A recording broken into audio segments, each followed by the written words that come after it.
Pois é, Ruptura. Esse trabalhinho aí Oh. que vocês acabaram de ver.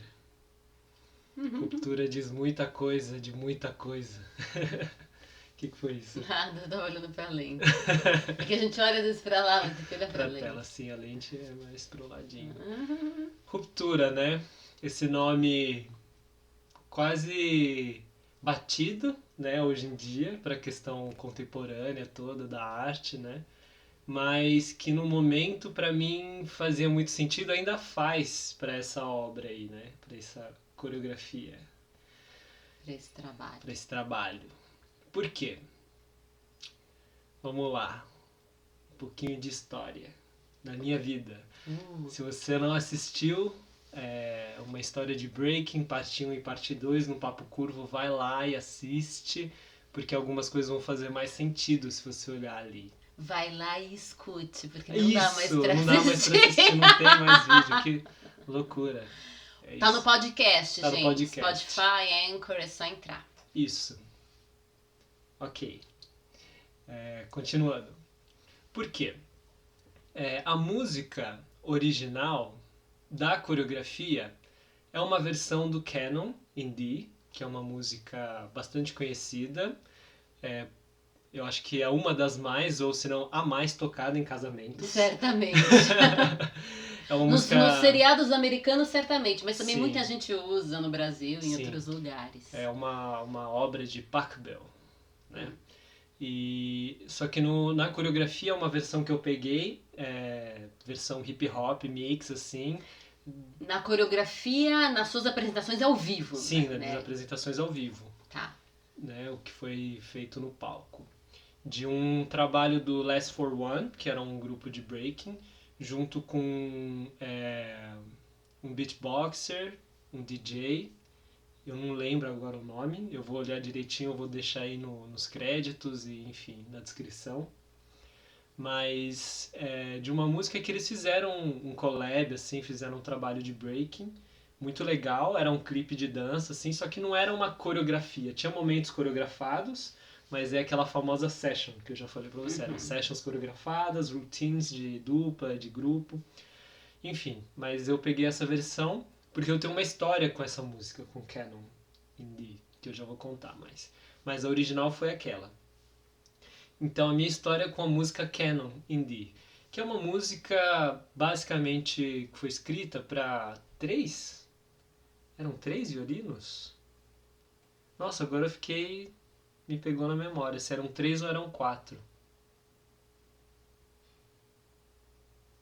Não sei. Me fugiu agora na memória. Quando você diz original, tô falando que a música que você estava falando foi da apresentação ao vivo. Mas Sim. a música que tá tocando aí no vídeo, na obra que vocês fruíram, também é a Canon in D. Também, é uma versão. É uma outra versão. É uma outra versão. Tem várias versões. Várias versões, porque é uma música bastante famosa, bastante usada e linda, lindíssima essa música. Então vamos voltar lá no começo, vai, eu né, falei um pouquinho por cima que tem essas versões aí diferentes. Então a versão original, a de Pachelbel, se eu não me engano, era para 3 ou 4 violinos. O povo vai querer me matar agora, mas é porque faz muito tempo que eu não verifico isso. Eu já nem lembro mais, que eu nem conto mais essa história porque já é tão antiga. Mas por quê? Porque eu toquei violino durante muito tempo, né? Fiz aula, tudo, praticava, bonitinho assim. E o Canon in D era uma das minhas músicas favoritas, se não a minha música favorita. E tanto que eu até dei um jeito de, pelo menos a primeira parte, eu aprendi a tocar ele, quer dizer, eu meio que fui estudando uma maneira de tocar toda a introdução dela, assim, como se fossem 2 violinos, só que num só. Entendeu? De tão legal que era, eu gostava. Porque a Canon é aquela ideia, né? Pra quem não sabe, o Canon, né? O cânone, ele tem essa ideia, pelo menos as músicas, musicalmente assim, é uma partitura só, e aí um instrumento começa a tocar e o outro entra 1, 2, 3, 4 compassos depois, tocando exatamente a mesma música. Só que aí, como tem essa defasagem, ele vai criando um cânone, né? Isso. Essa ideia. Por isso que era de 2 ou 3 3 ou 4 violinos, agora eu não lembro exatamente qual que era a proposta original, de tantas coisas que já se passaram. Mas enfim, era uma das minhas músicas favoritas. Ela também era a música favorita do meu avô. das músicas que eu tocava no violino, né? Quando a gente viajava, ia visitar meu avô, era a música que ele mais pediu para eu tocar, assim, das que eu sabia, né? Ele falou, toca aquela lá que eu gosto. E essa era a música que ele mais gostava.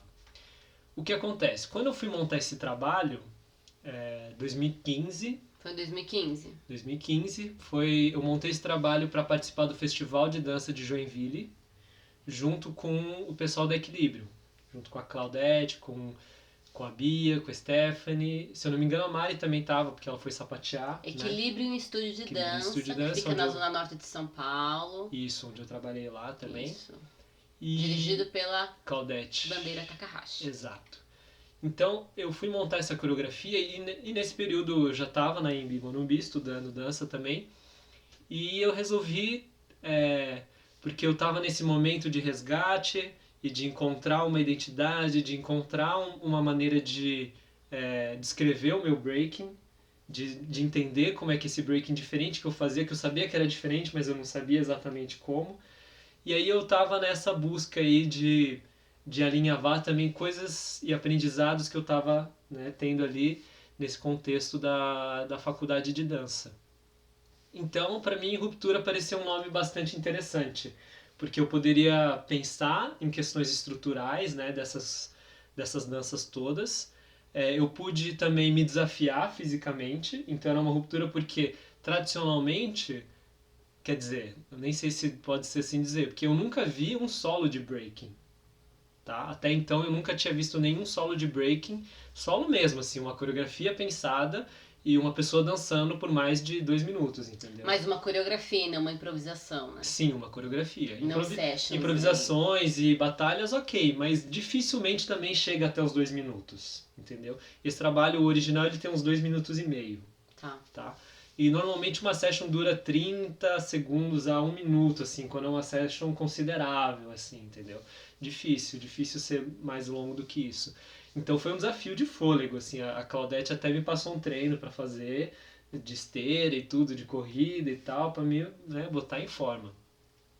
Esse trabalho eu coreografei, mas a Clau ela deu umas dicas, ela deu uns direcionamentos. A Thalita também acabou dando umas dicas e uns direcionamentos. A gente não era namorado nem nada. Não era nem nada, mas a gente, enfim, já se conhecia ali e eu sempre achava válido ter a opinião da Thalita, então, por que não?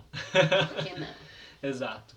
Então ele tem esse lugar também, né, da ruptura física com a minha, com o que eu entendia como minha capacidade até onde eu conseguiria chegar.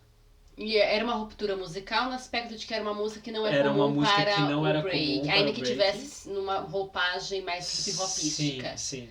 É uma ruptura com a sua capacidade de performance e fôlego, e Sim. também uma ruptura enquanto a proposta do breaking, que é outra pegada. Sim. Então, nesses aspectos todos, você enxergava que era uma ruptura. E aí, voltando à história do meu avô, porque era a música favorita dele, o que acontece? Aí agora um pouco de historinha, assim, né? Contos da carochinha, do Chuchu. Porque, assim, o que acontece? Em 2011, que eu tava me formando na... 11? Acho que foi 11. 2011, 2012? Nossa, gente, tô ficando velho. 2011, se eu não me engano, eu estava me formando na faculdade de marketing e propaganda. Ou foi 12? Não, 11. Em 2013 você vai viajar para o BC Em One. 2013 eu viajo. Em 2012 eu fiz IAV. Acho que foi 2011 mesmo. Você Enfim, se forma quando eu entro na MBA? Porque o que acontece é que é meio assim. Quando eu estou me formando, né, no meu último semestre da faculdade, a gente está fazendo o TCC e tudo, e isso vai parecer bem desnaturado da minha parte, porque eu não lembro exatamente o ano, mas o meu avô ele falece. Então é bem... Era pra ter sido uma história comovente, gente. Era pra levar vocês às lágrimas. O que acontece é que a pessoa não lembra nem o ano, então perdeu a credibilidade, mim, assim. Eu nunca fui bom com data. Ai, meu Deus. Bem assim, enfim. Não, mas é pra realmente não ficar triste mesmo, gente. Ah, entendi. Isso vai ficar muito trágico. Mas enfim, o meu avô ele falece nesse ano aí. No ano da sua formatura. No ano da minha formatura.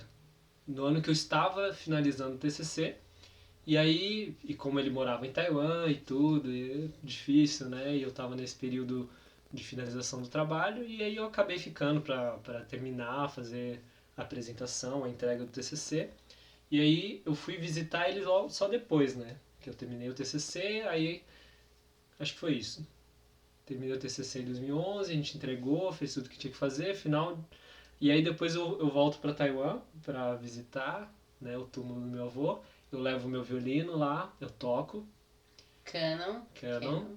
E foi assim, a gente tava indo, tava meio assim, chovendo e tal. Quando a gente chega lá no cemitério, foi tudo assim. Quando a gente chega lá, eu começo a tirar meu violino, a chuva para. Eu toco a música, quando eu acabo, a chuva volta. Nossa! Foi assim, bem assim, emocionante. Eu não ia levar o violino porque dava muito trabalho viajar com o violino. Muito trabalho, ficar viajando com aquele estojo. Mas enfim, aí teve essa história. Depois da faculdade de dança, da faculdade de marketing e propaganda, eu vou lá estudar produção musical, né? Eu faço técnico de áudio no IAV, faço outros cursos, né, especializantes e tudo. E aí só depois que eu falo, não, é dança mesmo, eu vou fazer dança.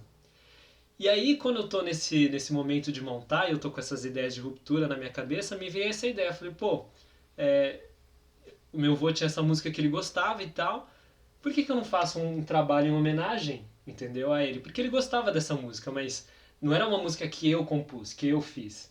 Agora, eu posso montar uma dança em homenagem a ele, certo? Então, eu tive esse momento, assim, de, pô, vou fazer um trabalho em homenagem ao meu avô, porque eu tô fazendo uma coisa que eu gosto, eu acho que ele ia ficar muito feliz, né?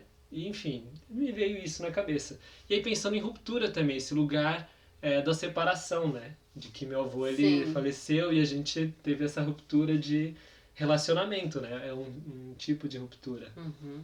E aí, pra mim, isso tudo casou e aí, enfim, aí eu fui montar esse trabalho aí. E aí, muito louco, né? Rolou essa ruptura dessa maneira de imagens. Isso eu nunca falei, tá? Eu li recentemente a descrição desse trabalho, eu achei ridículo. 5 anos atrás eu escrevi um negócio, tipo, ai, que vergonha alheia, né? Porque eu escrevi... eu não falei desses detalhes, porque eu achava que não fazia sentido, entendeu? Que não agregava. Era muito imaturo ainda, né? Era um jovem. E não tinha noção de que essa profundidade, hoje eu assisto, essa coreografia tá ali, entendeu? Eu enxergo o porquê de algumas coisas ali. Entendi. Eu tenho noção do que passou na minha cabeça. E todo dia que eu ia me apresentar, foram 9 apresentações em Joinville, e toda vez antes de apresentar eu fazia uma oração e conversava com meu avô. E aí eu ia. Então uma coisa bastante emocionante assim nesse aspecto, né? E é interessante você falar sobre isso, de que quando você escreveu o texto, na época do trabalho, aquilo não fazia... aquele texto não conseguiu abarcar exatamente o que é. E que agora, anos depois, 5 anos depois, você olha e fala... tá, agora eu consigo escrever melhor sobre isso.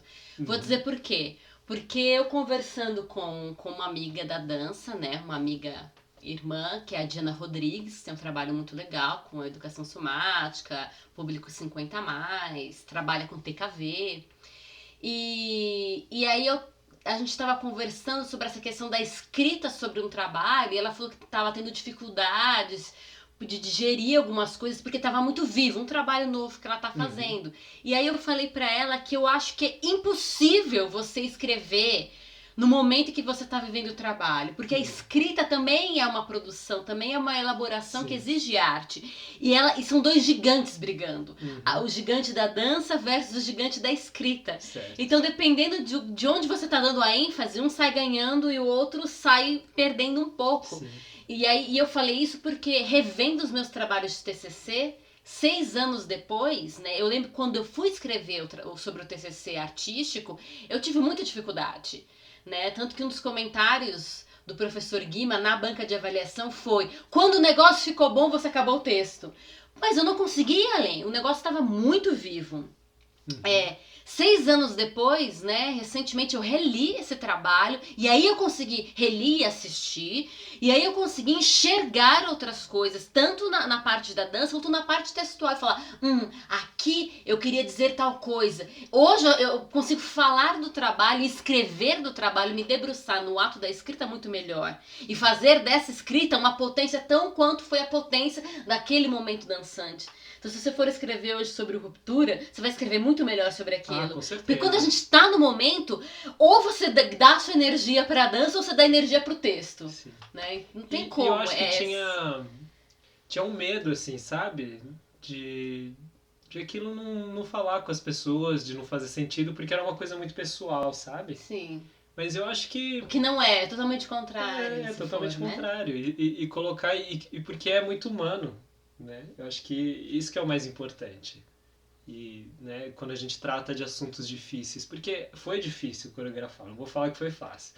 Foi bem difícil montar esse trabalho aí, porque de repente eu me vi encurralado, sabe? Do tipo, agora você comprou essa bucha pra você, agora se vira, né? Porque foi um desafio. É uma música curta, né? Na versão que foi coreografada, 2 minutos e meio. Mas ainda assim era um grande desafio para fazer um solo. Né? O trabalho mais extenso que eu tinha feito com a menor quantidade de pessoas possível foi o quê? 3 minutos, né? Que foi aquele trabalho em trio, eu, o Rinon e o Xion. Esse foi o trabalho mais curto que eu tinha feito. Mais extenso com menos gente, né? Então estar em cena e fazendo as coisas do breaking, né, as trocas de nível e tal, e os Paranauê e tudo, não foi mole não. Foi um grande desafio. E aí pensando nessa nova ruptura agora, 5 anos depois, né? Sim. Que foi voltar a uma musicalidade mais próxima ao que seria o Canon D original, mas assim, ainda assim uma releitura de outra pessoa. Né? Porque eu acho que isso que é o mais interessante às vezes. Porque na estrutura musical original, né, do Canon, como ele tem essa exigência de ser mais de um instrumento repetindo a estrutura, para mim faria sentido se fosse mais pessoas dançando. Mas como é um solo, eu pensei, não, aí eu acho que tem que ser uma coisa que seja numa tacada só, entendeu? E não nessa estrutura repetitiva que ela tem, né? Não repetitiva no sentido pejorativo, mas nessa de que ele tem uma estrutura que se repete, assim, né? A ideia de não trazer para a coreografia a repetição como uma estratégia dramaturgica, da mesma forma como a repetição é uma estratégia da música. Sim. Para a dramaturgia da música, poética da música, talvez seja melhor falar. Sim. Mas aí voltar e tirar ela da musicalidade original e ver como ela fica, né? Porque a palavra original tá uma maluquice. O original do par da original da coreografia. Da coreografia, da versão, da primeira versão que é a versão de palco. Sim. Isso. Tirar, e trazer mais próximo. Tirar do original pra trazer mais pro original, gente. Ficou assim. Para um original relido, né? Exato. Na verdade é trazer uma coisa mais clássica, como é a versão original, que é mais clássica, são os instrumentos, tem o breakbeat. Né? E se afastar daquilo que tinha sido elaborado no primeiro momento, né? E aí, originalmente, no primeiro momento, por você ali com uma música que tinha breakbeat, era canon, mas com breakbeat, essas coisas. Agora me deu um bug na cabeça. Eu não sei se eu falei errado na hora que eu tava falando da versão. Eu falei que era de um rapper ou eu falei beatboxer? Você falou as duas coisas. As duas coisas. Não, era um DJ e um beatboxer. Não tem rapper. Tá, porque não tem fala, Porque não tem fala. É o beatbox e um DJ. Ok. Porque aí nossa, faltou mindfulness, faltou atenção. São muitas emoções. Muitas emoções.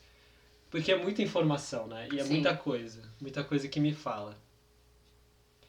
E enfim, e aí entre outras coisas, estão vendo aqui a camiseta vermelha, é a mesma que eu usei. É a mesma que eu usei? Sim. Tá meio largo. Tá meio soltinho agora. Meio soltinho. Estou sobrando um pouco mais agora. Essa é uma outra ruptura com a realidade. Você não tá vendo a ruptura. Quer dizer, você tá vendo, você viu o vídeo da dança e agora você tá olhando pra ele e... Is it the same person? É a mesma pessoa. É a mesma pessoa. Pois é, e aí foi da escolha, né, da roupa também. Porque normalmente a gente não tem muito. Isso foi um grande desafio, pensando... Foi muito interessante, foi vários amadurecimentos nesse trabalho, né? Porque como b-boy performer, na época do Boss e tudo, a gente simplesmente subia no palco de uniforme. A gente estabelecia um uniforme da crew ou estabelecia uma cor, uma coisa, e cada um ia no seu estilo, porque tinha essa coisa um pouco mais livre, né? E aí quando eu fui montar esse trabalho, eu comecei a pensar, tá, e figurino? Como é que eu faço com figurino? Aí eu fiquei pensando, pensei aqui, pensei ali. O que acontece? Vermelho é minha cor favorita desde, sei lá, forever. Mas assim, eu tenho muita clareza de que é minha cor favorita no momento que eu comecei a estudar violino. Por quê? A primeira apresentação que a gente teve com o grupo de violino, a sugestão do meu professor de música foi que cada um escolhesse uma cor e aí comprasse uma camisa dessa cor e aí a gente ia fazer a apresentação cada um com a camisa da sua cor. Camisa social. Uhum. Porque a igreja onde acontecia as aulas, onde tudo começou lá, o grupo de violino, chamava-se uma igreja arco-íris, o nome da igreja. Tá. Que era uma igreja chinesa, que no chinês, na verdade, é ponte celeste, né? Mas a tradução eles colocaram como arco-íris, porque eu acho que é a mesma ideia, né? Não sei se é poético ou se é literal, porque eu não investiguei a fundo. Mas enfim, aí tinha essa coisa, então arco-íris, cada uma cor. E aí camisa vermelha, eu gosto de vermelho. Esse foi um dos primeiros momentos que eu tive, assim, de clareza de que, essa é a minha cor favorita, né? O que é engraçado, normalmente o pessoal acha que, né, os meninos gostam de azul, de, né, roxo, uma coisa mais... Mas eu conheço bastante menino que gosta de vermelho. Depois eu comecei a conhecer mais, mas na época era bem, assim, não conhecia muito. Tinha mais alguém de camisa vermelha lá?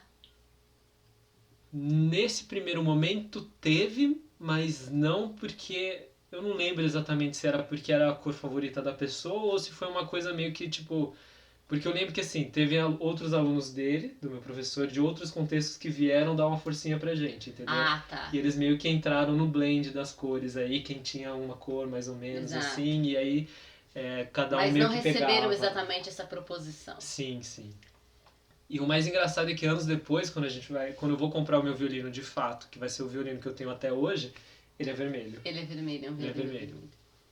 Sei lá. Uma madeira uma coisa vermelha. Assim. E como tem essa história toda, eu tenho essa história toda com vermelho, essa história junto com a música com vermelho, eu resolvi, falei, não, tem que ser vermelho.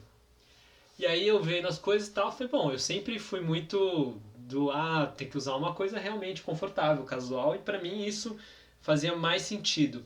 E eu nunca fui, apesar de gostar muito do street style, de ter, sabe, eu também sempre fui bem assim, sabe, tranquilão, do simples e clean também. E era um período que eu tava mais nessa vibe, assim, mais, sabe, assim, mais blend. Uhum. E aí eu tinha essa camiseta, eu tenho 3 delas. 3. Não é uma, são 3. Eu tenho 3 delas. E eu falei, acho que ia ficar legal. Aí eu peguei um dia pra testar, falei, gostei. E foi isso.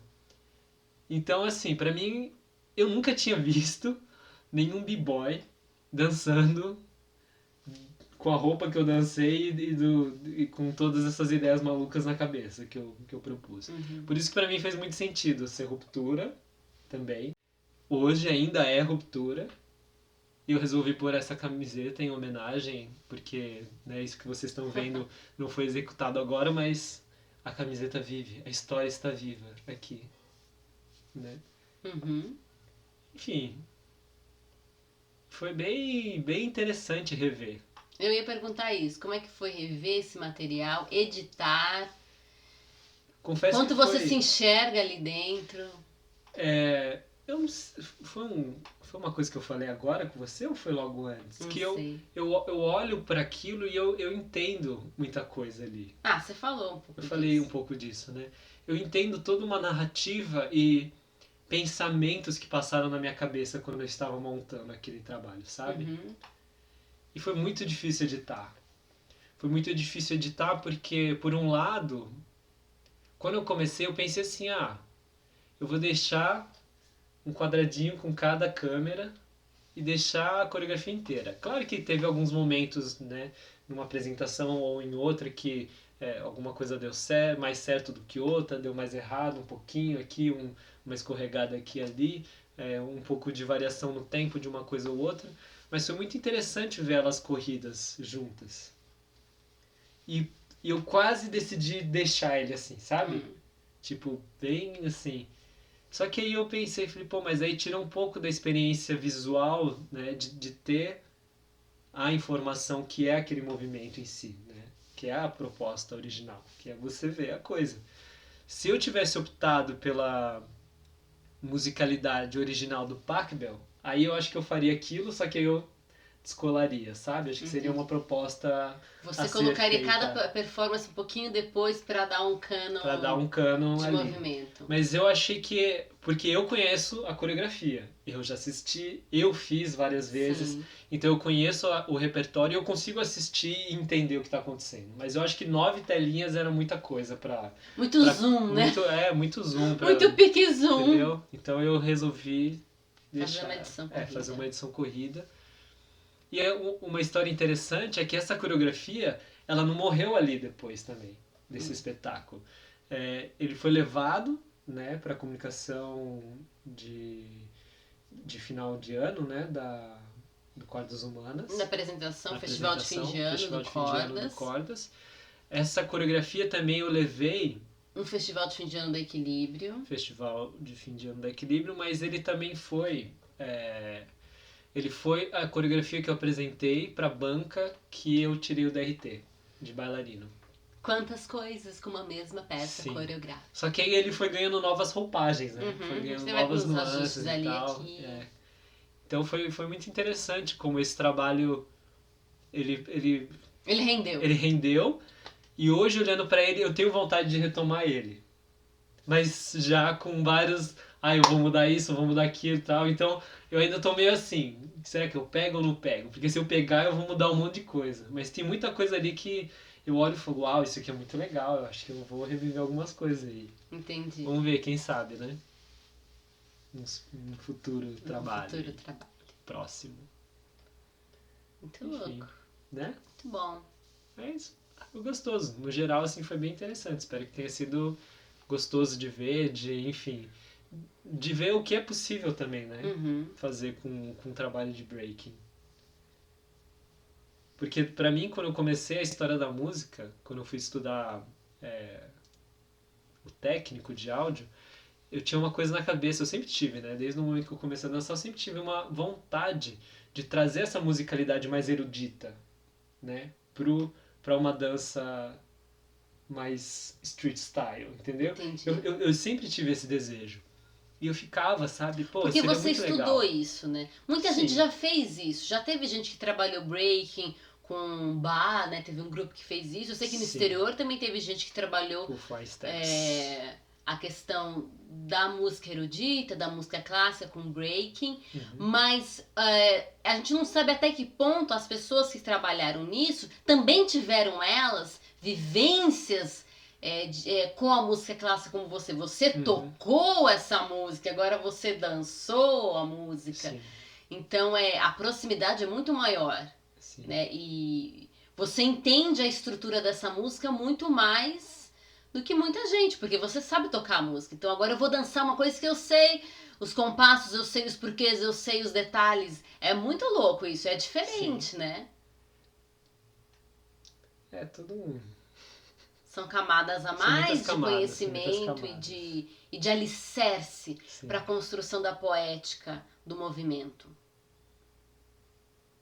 Falando assim até parece que, nossa, tipo... Uau! Acho melhor encerrar por aqui porque ela acabou assim de um jeito bem bom. Mas é isso. Espero que tenha sido interessante para vocês, assim como tem sido interessante para mim ver e rever. E é isso. Até uma próxima. Até uma próxima. Grande beijo. Beijos. Com esse trabalho dramático. Ficou dramático, ficou bem dramático, né? Ficou meio in memória, né? In memória, sim. Mas muito bom. É isso aí, um grande beijo pra vocês. Segue a gente no Tá Concept, Instagram, Facebook, YouTube. Se você gostou, deixa seu like, compartilha com as pessoas e dá um feedback pra gente, tá bom?